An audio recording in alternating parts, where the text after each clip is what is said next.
So, when I was a kid, I was bullied. Now, I know some of you who may know me now, right? You're like, I just can't see you being bullied. But when I was a kid, I was super skinny. I didn't like conflict. I didn't know how to stand up for myself. And so I was a very easy target for kids to bully me. And it went on for a while, and there was one time that I was walking home from school, and this neighbor lived around the corner. You know, he was there. He started calling me names, and, I just kept walking. He pushed me down. I got up. He pushed me down again, laughing at me, and, I didn't do anything. I just went home. And I got home, and my grandmother had saw what happened. And so she grabbed me, and she said, "Let's go." I'm like, "Where are we going?" So we're walking down the street, and I realize she's taking me to the kid's house. I'm like, no, let's not do that. I don't want to do that. I don't want to do that. She just goes up to the door, knocks on the door. The mother comes out, and I don't remember what she said, but I was so embarrassed. I felt just awful because I was the subject of this. And anyways, we came home, and, I have to say that kid never bullied me again, though. But then there was another time that a bunch of neighborhood kids surrounded me. There was some older kids and some younger kids, and they wanted me to fight one of the younger kids. And I'm like, I don't even know this kid. I don't want to fight him. But they kept pushing us together. They would say, if you don't fight him, we're going to beat you up. And so the kid starts fighting me. And so I start wrestling around with him, not really fighting, but then he kicked me in the face. And then, I don't know, something in me just snapped, and I just got on top of him. I really wasn't hitting him, but I had him pinned down, and then they sent another kid to grab me, pull him off. I got on top of that kid, and then I see one of the neighbors across the street, an older kid who my grandmother had a good relationship with, came over, and he just laid out the two older kids. Like, bam, bam, down on the ground, and it was over. Something happened to me that day, and I realized that I didn't have to be bullied. Like, I could stand up for myself. And, I never really got into a fight after that, but I never really allowed myself to be bullied or take it seriously. And most of us, I think, have experienced some bullying on some level as a kid. And if we're honest, some of us have actually bullied others. Maybe unintentionally, but we've done that too. And social workers have studied why kids bully each other, and they found it solves their social problems. Like, what happens is it's easier to bully someone than to work things out. It's easier to bully someone than to manage their emotions and solve whatever conflict that they have. And kids who get bullied find it easier just to walk away and avoid the conflict whatsoever, to never speak up, to never stand up to anybody.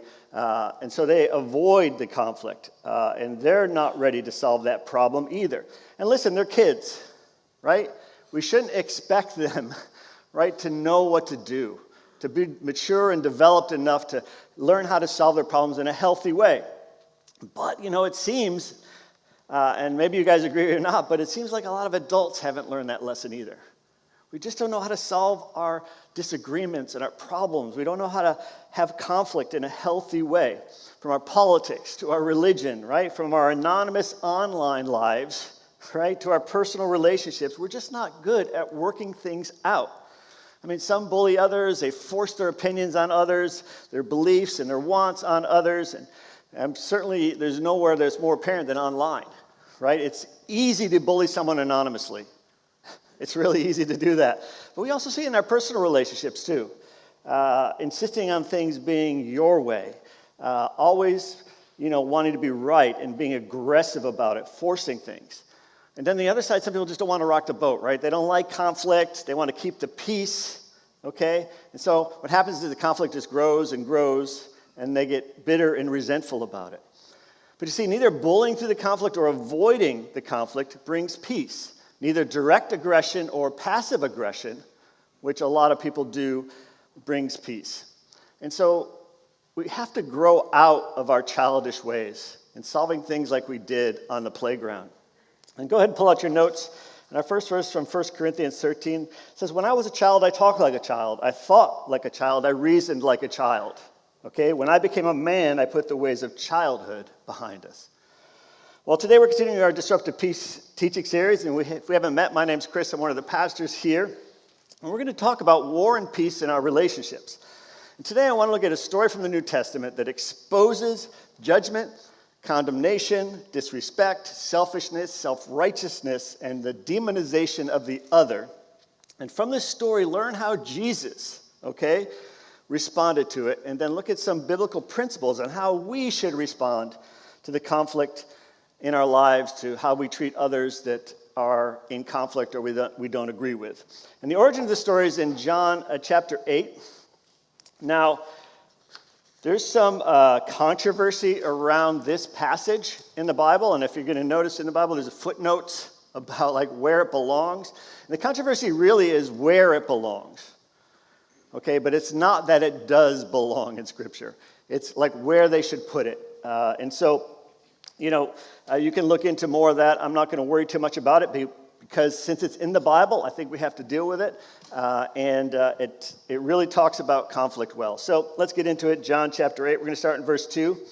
At dawn, he, Jesus, appeared in the temple courts where all the people gathered around him, and he sat down to teach them. The teachers of the law and the Pharisees brought in a woman caught in adultery. They made her stand before the group and said to Jesus, "Teacher, this woman was caught in adultery. And the law of Moses commanded us to stone such women. Now what do you say?" Now they were using this question as a trap in order to have a basis for accusing him. But Jesus bent down and started to write on the ground with his finger.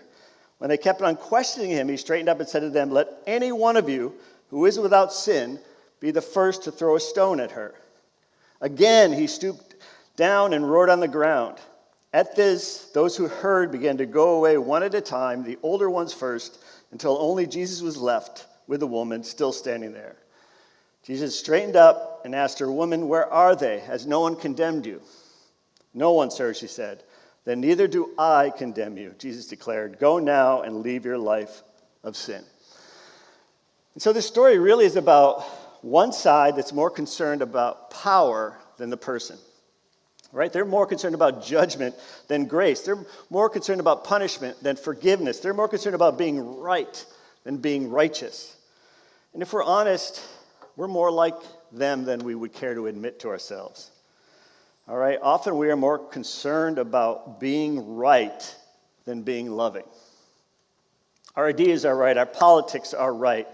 Our opinions are right. Our needs are right. Our perspective is right. And we care more about being right than the other person. It's true in our politics. The good Lord is true in our politics, in our online interactions, and it's true really in our most intimate relationships as well. Maybe you've been acting like a jerk online. Very easy to do. Maybe you're in conflict with a family member. Maybe it's a spouse or even a child. Maybe you're even in conflict with God. Listen, whatever relationship that you have some conflict in, pay attention carefully to what Jesus does today. Because if we take Jesus' teaching seriously and apply it to our relationships, all of our relationships are going to improve. You might just save a friendship. You might restore a family, save a marriage, save a child from walking away, save a relationship with God. In fact, go ahead and pull out your connection card. And that second next step says, "I need to get right with." Because somebody came to mind when I started to talk. Go ahead and write that person. Who is it that you are in conflict with right now? Write that name down, and we're going to come back to that in a second. But today we're going to discover to have peace in our relationships. If that's what we really want, we have to go to war well. And I know that sounds weird, but we have to fight well. We have to learn how to fight well. We have to learn how to disagree well. The path to peace is not by avoiding conflicts or by bullying our way through, but it's by managing those conflicts well. An American journalist in the 30s, Dorothy Thompson, wrote this. She said, "Peace has to be created in order to be maintained. It will never be achieved by passivity and quietism. Peace is not the absence of conflict, but the presence of creative alternatives for responding to conflict. Alternatives to passive or aggressive responses, alternatives to violence." So for the rest of our time today, I want to learn from Jesus how he handled this situation of this woman caught in adultery and how we can cultivate peace in our lives. I'll go ahead and turn into the inside of your notes. First thing I want you to write down is to allow Jesus to disrupt my motives, my approach, and my goals. Allow Jesus to disrupt my motives, my approach, and my goals. Now let's think about what happened here, okay? The religious leaders more than likely set this woman up. All right? They set her up. They dragged her out in the middle of the act. Okay, they dragged her through the streets into the public area of the temple court where Jesus was teaching. I mean, picture that. They wanted this to be very public. They humiliated her. The truth is, they didn't care one bit about her. They didn't. They didn't care what she did. If they were worried about upholding the law, they would have took her and the man who was just as guilty. I mean, where is the man? Just as guilty. And they wouldn't have to do it in a public way like that. They were not interested in the woman or what she did. They were interested in trapping Jesus because they didn't like what he was doing. They didn't like what he was saying. And they were willing to sacrifice that woman to do that. Because if Jesus refuses to stone the woman as the law of Moses says, he's actually breaking that Mosaic law, and they can say, hey, listen, this guy has no authority. Look what he's doing. He's not even following Moses. But if he allows them to stone her to death, okay, he will be breaking Roman law, because the Roman says, we do have capital punishment, but you Jewish people cannot do it yourselves. We have to do it according to our laws. So they were trying to trap Jesus. They had their own agenda. And they didn't care about what they had or who they had to sacrifice to get what they wanted. Listen, we can do this too. Sometimes we're so concerned about our own agenda that we're willing to just completely sacrifice the other person. Listen, we're all guilty of this. Listen, when we're in conflict with someone else, if we're honest, we often care more about being right than being loving. We want to be right because those teachers of the religious law, they liked feeling superior. They liked feeling right. They liked that position of being right. And they liked to lord their rightness over people. It's completely self-serving. But Paul writes in Philippians 2, he says, do nothing out of selfish ambition or vain conceit. Rather, in humility, value others above yourself, not looking to your own interests, but each of you to the interests of others. And so when we're in conflict with another person, we have to ask ourselves, is what I'm doing in their best interest, or is it in my best interest? I mean, what really is at the heart of this conflict? Is it a conflict of ideas, you know? I think this way, this other person thinks this way, I think I'm right, this other person is wrong, they should be doing it differently. Is it, hey, you're a threat to me, so I'm going to take you out because you're a threat to me? Is it, you hurt me, so I'm going to hurt you back because that's fair? Listen, we have to be honest about what our motives are. Like, what is it? You know, I had a girlfriend who it's a really long story. And after several breakups, she finally had the last breakup, and she hurt me. Man, that hurt. And you know what? All I wanted to do was to hurt her back. And you know what? Boy, did I. Boy, did I hurt her back. I wanted her to know how much she hurt me, and I wanted her to hurt even worse than I did. It was bad, so much that she never wanted to see me or talk to me ever again. And I don't blame her. There was no peace in that. There was no resolution to that. Just a lot of regret and a broken relationship. Now, sometimes we actually do want to do the best for someone else. Okay? We see something wrong in their life, and we want to point it out because we want to help them and say, hey, listen, you're going down the wrong path. You know, you need to do something different. And if you are in conflict with someone, you can honestly say that you have their best interests at heart. We have to take the advice from Colossians 3. Therefore, as God's chosen people, holy and dearly loved, clothe yourself with compassion, kindness, humility, gentleness, and patience. And so ask yourself, am I treating this person who I say I care about and want better for, am I treating them with compassion, kindness, humility, and patience and gentleness? Is that how I'm acting in this situation? Listen, being outright aggressive or passive aggressive is not treating anyone with compassion, kindness, gentleness, or patience. Whatever conflict that you're in with somebody, whatever that is, check, double check, and even triple check your motives and how you're dealing with it. And then I'll ask you, what is your goal in this situation? What do you hope to accomplish? What do you hope to happen at the end of the conflict? Do you want to be right? Do you want to hurt the other person? Do you want to make them pay for something? Do you want them to suffer? Listen, that may feel good in the short term, okay, but in the long term, it's destructive, both to them and you. Ephesians 4 says, get rid of all bitterness, rage, anger, brawling, and slander, along with every form of malice. Listen, Jesus modeled this perfectly. I want you to notice in our story, he didn't face the accusers, those teachers of religious law, with power, anger, or intimidation. He was calm and collected. He didn't disagree with them. He didn't try to say, hey, you're wrong, because they were right. She sinned, and she deserved punishment. He disrupted their motives, however, intentions, because he did it in a way that wasn't destructive. He was right. He had every right to say, hey, listen, I'm right, you're wrong. But he didn't quite do it that way. Why? Because, believe it or not, he actually had their best interests at heart. Those angry teachers of this law, he actually had their best interests at heart. He wanted them to learn something. He wanted them to understand something. But he didn't go at them, but notice he didn't avoid the conflict either.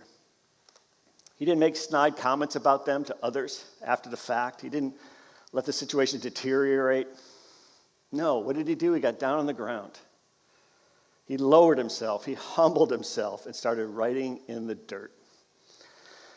Now, people for a very, very long time have wondered, what was Jesus writing? I think we would all love to know.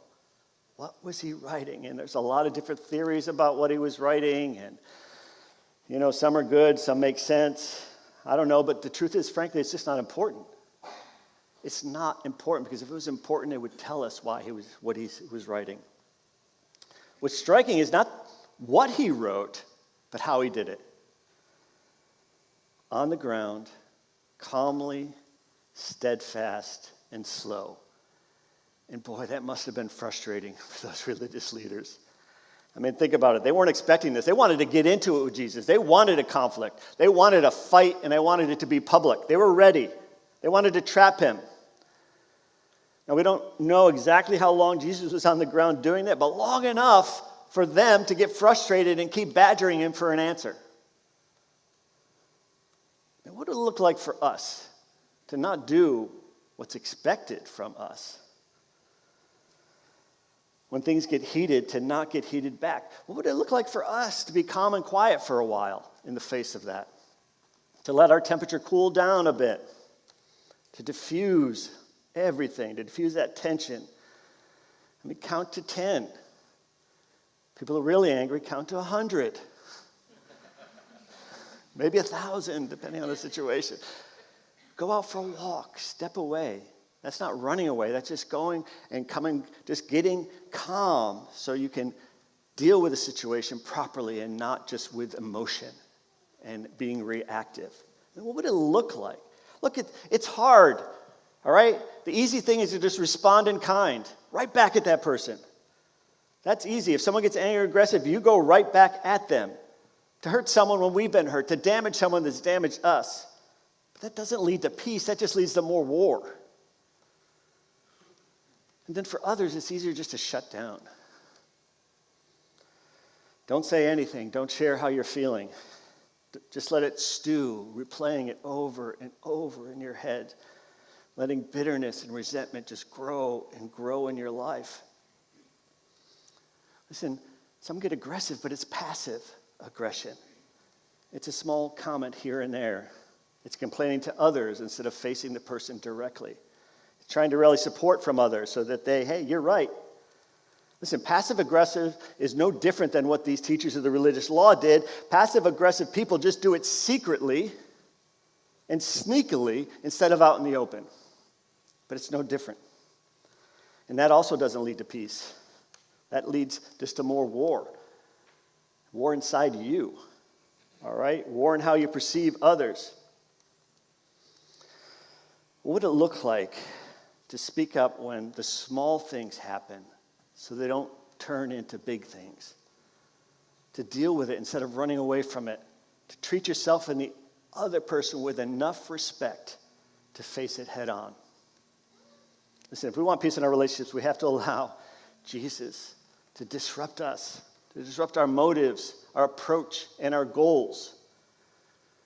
But that's not all that Jesus has to disrupt. Here's the next thing I want you to write down. We have to allow Jesus to disrupt my judgment and my desire to punish with grace. We have to allow Jesus to disrupt my judgment and my desire to punish with grace. Look, sometimes we get caught red-handed and we know it. I mean, the term comes from red-handed, caught with blood on your hands. Yeah, I did it. There's no getting out of it. We just accept the consequences. In our story, the woman got caught in the actual act of adultery. They caught her in the middle of it. She was guilty. She was caught. There was no denying it, okay? The religious leaders knew it. She knew it. And you know what? Jesus knew it too. She was guilty. We have to acknowledge that fact. She was guilty. She deserved death according to Jewish law. And in our relationships, in our conflict, in our disagreements, there are going to be times when the other person is 100% guilty. All right? They did do it. They did mean what they said. They did act hurtful. They did betray you. They are guilty. They deserve to be judged. They deserve to be punished. But in John 1 it says, for the law was given through Moses, grace and truth came through Jesus Christ. In our story, Jesus says, hey, listen, you guys are right. She's guilty. She did it. She should be stoned. But is that the standard you want to live by? You can destroy her, but when you're done, you're next. And then you're next, and you're next, and you're next, and you're next. Everyone gets what they deserve. If that's a standard you want, then everyone's going to get what they deserve. Everyone is destroyed. And slowly, it hit the crowd, right? I'm a sinner too. The truth doesn't just condemn her, but it condemns me too. And one by one, they left. What's interesting here is that the older people realized it first. As an older person myself, I like to think that it was because they're more mature, But really what's closer to the truth, I think, is that as you're older, you have more sins piled up because you live longer. I know I have a lot of sins piled up because I live longer. So it's easier to understand, like, wow, I'm really, really, really, really, really, really, really guilty. But eventually, everyone left. Okay, everyone got it until it was just Jesus and the woman. Jesus says, hey, listen, the only person who's qualified to carry out this death sentence is someone who has not sinned. You know what? That's me. Not me, Jesus. Jesus says, hey, you're guilty, woman. You deserve to be punished. But my love, my forgiveness, my mercy is greater than your guilt. And that's grace. Right? That's grace. Grace is giving people what they need, not what they deserve. And what would it look like for you to give grace to the other person? Because grace, if we're honest, it's the only path to peace. Romans 12 says, if it is possible, as far as it depends on you, live at peace with everyone. Now, what does it look like? What does that look like? Well, here's where it starts. Grace sees everyone in the best possible light. We often assume the worst about a person, right? We just assume the worst motives, the worst possible interpretation of what they did. That's where we go. And so we make a judgment right away. What would it look like if we thought the best of somebody instead? What if we assumed the best possible motives? What if we took it in the best possible interaction? Like, what is the best possible way this could turn out? What is the best possible way I can take what they did? What is the best possible way I can take what they said to me? What if that was just our default? Because I think, truthfully, we unintentionally extend a lot of our conflicts because we assume the worst instead of assuming the best. And listen, hey, if you're not sure what's going on, ask. What did you mean by that? Hey, you know what you said? It was really hurtful. Did you mean to be hurtful? Because that's how it felt. But hey, sometimes we assume the best, and we're wrong. We're wrong. We gave the benefit of doubt to somebody, and we find out they really did mean to hurt us. They really did mean what they said. They really did mean what they did. How does grace lead to peace in this situation? Well, just like that woman who was guilty. She did it. We acknowledge the guilt, but we choose love. We choose mercy. We choose forgiveness anyways. Now, that doesn't mean that we allow that person to hurt us again. Doesn't mean we actually even have to be in a relationship with that person. And next week, as part of our series, we're going to talk about boundaries of peace. You know, there's sometimes we have to set boundaries in our lives. We have to set those. It's important to. It's okay to do that. Sometimes we do need to end a relationship. Sometimes we do need to put limits on things. And we're going to talk more about that next week. But no matter, right, inside our hearts, we have to listen to what Jesus says to us. Hey, you are guilty too. You're guilty too. What standard do you want to be judged by? Because he says in Matthew 7, for in the same way you judge others, you will be judged. Same way. And with the measure you use, it will be measured to use. And so I want you to ask yourself, do you want to punish and be punished? Or do you want to give grace and get grace? Jesus says, hey, you can choose the standard that you're going to use. You can choose that. But you know what? You got to live by that standard yourself as well. Look, grace is the only way to peace. It's the only path. Everything else just prolongs the war. And so how do we respond to this grace, though? Right? Whether it's given to us by God or another person. Let's go back to our story because Jesus didn't let the woman off the hook. Right? He doesn't say, hey, go and be free. Go and continue your life as it is. I'm not going to condemn you.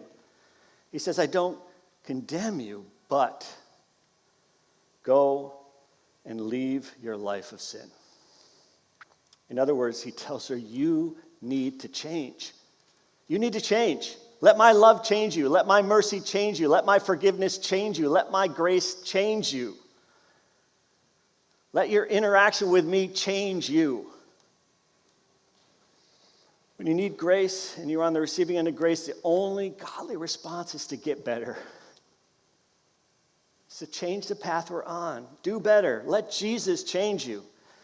That leads to the third thing I want you to write down. Allow Jesus to disrupt my current path to a path of peace. Let Jesus disrupt whatever path I'm on to a path of peace. Listen, the woman caught in adultery, she had a choice, right? Would she allow Jesus to disrupt the path she was on? Would she change? Would she walk away and live in grace? Would she go home and confess to her husband? Would she take responsibility for her actions? Would she stop doing what she was doing? I mean, I'd love to think that she did, but we just don't know. We don't know, but what I do know is this, is when you have a real interaction with Jesus and his grace, you cannot help but change. You cannot remain the same. It's impossible. In every fight, in every conflict, in every disagreement, if you allow Jesus in, you cannot stay the same. Because the truth is, we've all played a part in every conflict in our lives. What's a common denominator in every conflict in your life? You and me. We have some responsibility. We've played a part in it. We have to be honest with that. For some of us, we were willing to do whatever it took to be right, and we just didn't care. We didn't care about the cost of the person of the relationship. For other of us, we avoided the conflict So something small just kept building and building and building and getting worse and worse and worse. We settled for false peace because we didn't want to face it. We suffered and we made the people around us suffer too. Listen, everyone has some part of the conflict. They had a part to play. And listen, it's possible that most of the problem was on the other person. That's possible. But everyone has at least 5% responsibility in the conflict. At least. Own that 5%. Listen, if you want peace, you have to take responsibility for your own words, your own actions. You have to take responsibility. In Galatians 6, verse 4, it says, each one should test their own actions, and they can take pride in themselves alone without comparing themselves to others, for each one should carry their own load. Listen, you are not responsible for the words or actions of the other person, but you are responsible for your own. And you're also responsible for your inaction or things you didn't say as well. You are responsible for that. Listen, not dealing with a conflict is not an option in the kingdom of God. God says you cannot not deal with a conflict in your life. Look what he says in Matthew 5. He says, if you are presenting a sacrifice at the altar in the temple and you suddenly remember that someone has something against you, leave. Leave your sacrifice there on the altar. Go. And be reconciled to that person and then come back to me and offer your sacrifice to me. God says, I don't want your sacrifice. I don't want your worship until you go be reconciled with that person, if it's possible. Sometimes it's not possible, but if it is, and sometimes it's not possible to be reconciled, but at least you got to do your part. But what God says, listen, if you have a problem with someone, don't come to me. Go to that person first, and then you can come to me and worship. Because inaction is as much of a sin as action is. Look, at the end of the day, it's going to take both sides to resolve a conflict, to bring peace into a conflict. And we cannot control what the other person does. At the end of the day, we have no control about what they do. All we can do is do our part. That's why Paul writes in Romans 14, let us therefore make every effort to do what leads to peace and to mutual edification. And then, truthfully, all we can do is pray for that other person. All we can do is pray for them, that they're going to do their part, that God would change their heart. That's all we can do sometimes. There's only one person in every relationship that can bring true peace, and that's Jesus. Richard Rohr, in his book Returning to Essentials, says, Jesus came so we would stop counting, measuring, deserving, judging, and punishing, which many Christians are very well trained in, because they believe that is the way God operates too. Listen, Jesus showed us that God operates differently than what we expect. The religious leaders dragged that woman who was caught red-handed in adultery to Jesus because they believed God operated in a system of counting, judging, and punishing. And listen, that's what the Old Testament law was all about. Romans 5:20 says God's law was given so that all people could see how sinful they were. But as people sinned more and more, God's wonderful grace became more abundant. But the teachers, they got stuck in that law. They got stuck there. And then Jesus came and just blew everything up and says, hey, my grace trumps that law. My grace wins out every time. You cannot out-sin my grace. And that's why we need Jesus. Because we can't do it ourselves. And without Jesus, there's no hope for peace in our relationships or even in our lives. Because here's the thing. That woman knew she made a huge mistake. She got caught. She didn't defend herself. She knew. She knew what she did, and it was wrong. But you know what? Even if she didn't get caught, there was no way for her to have peace anyways. She would have to carry around the weight of her actions. You know, many of us are carrying weights around. The weights of the things we did, the weights of the things we didn't do, the weights of the things done to us, the weight of insecurities, fears, and anxiety. And some of us take that weight and we throw it at others. That's bullying. Other of us take that weight and we throw it at ourselves. That's depression. Others take that weight and resign themselves that they're going to have to carry that weight for the rest of their lives. That leads to a miserable life. Listen, it is not too late to drop that weight. It's not. Jesus came to take that weight from you. But you have to give it up. You have to let it go. Listen, I know some of you here may not be at peace with God. You feel at war with the most important relationship in your life. Let me ask you, are you looking at God as some cosmic enforcer? Enforcer of rules is just waiting to punish you? Is that how you see God? If that's you, you're probably carrying around a really heavy weight in your life. You're probably carrying around something and you're like, I deserve to be punished, and that's why I feel this way. Listen, Jesus came to show you that God is not at war with you. All right? Jesus came to say, hey, yeah, you're guilty. Okay? You deserve death, but my grace covers that. My grace covers that. You don't need to be punished because I was punished for you. Okay? All you have to do is receive this free gift of grace. Let me take that weight from you, Jesus says. Maybe today you need to meet that real God, not that punisher God, but the real God, and commit your life to him today. It's the only path to peace. It really is. And that peace was going to spill out into all areas of your life, including to all your relationships. Because there's a middle way, all right, between being a bully and being a victim. There's a way to disagree well, a way to have conflict and to fight well, a way where you, the other person, or the other side, and God are all honored in the process. So whatever relationship in your life that's in conflict, let Jesus guide you through that process of peace. Listen, don't settle for anything less. I'm going to invite our band to come up, because today we're going to receive communion of the Lord's Supper. And when we do that, we do it because Jesus told us to do it. He says, I want you to remember what I did for you. I want you to remember collectively what I did for you. I want you to remember that my body was broken for you. The weight of your sin, whatever you're carrying around, I took upon myself, and it broke me. And my blood spilled for you. I took on your punishment so you wouldn't have to be punished.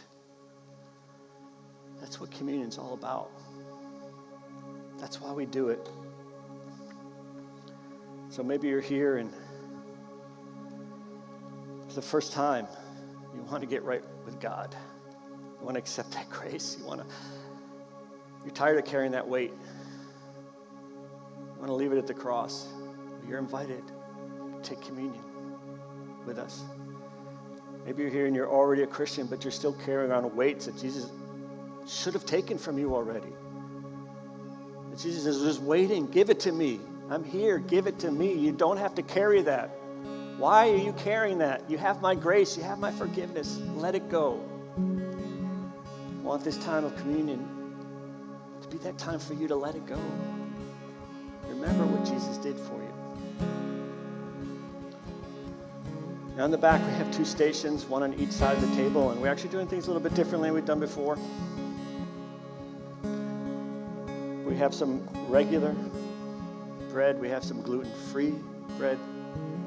We have a little grape juice in cups. Then we also have little cups with both the wafer and the juice. However you want to receive communion. I encourage you to do that. What I'm going to ask you to do is just go around to the outside and come in and then come back through the middle aisles. But stand and join us in communion as our band plays.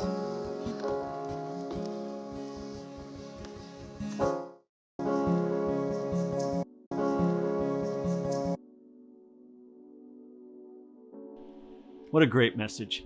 I hope that you will take a moment right now to respond by filling out your digital connection card and taking a next step that's right for you.